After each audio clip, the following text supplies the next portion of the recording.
Usually when somebody asks if there is a treatment for an intellectually disabled person, they are implying if there is a cure. There is no cure for somebody with a diagnosis of an intellectual disability. However, there are ways of helping and managing and assisting the diagnosis. There's a variety of therapists. You can get help from an occupational therapist, a speech therapist for communication skills. Occupational therapists can help with teaching them specific ways of completing activities of daily living.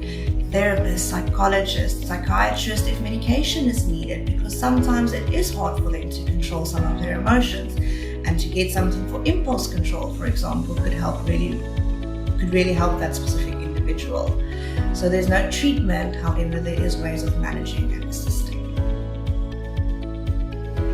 One of the most common everyday myths about intellectually disabled people are that they are forever children. And to a certain extent, there is an element of it. However, their bodies develop normally, like any other neurotypical person's body would. There are certain aspects, however, because they need guidance and assistance with sometimes emotional regulation or self-care skills or the communication side, that people assume they are forever children. However, they grow up in their own way. They have their own wants and needs, their own likes and dislikes, personality. They are allowed to make choices. They have their own rights. So they aren't 100% like children forever, as they do grow up.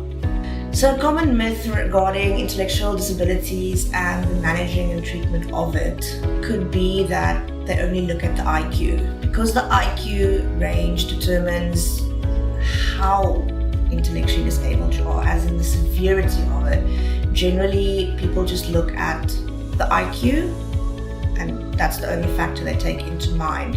However, there's so much more. You have to look at a person's IQ, you have to look at their EQ, you have to look at the individual's SQ, PQ, you have to look at their genetics, their dual diagnosis, you have to look at the family composition, their learned behavior, you have to look at splinter skills, you have to look at wants and needs and likes and desires.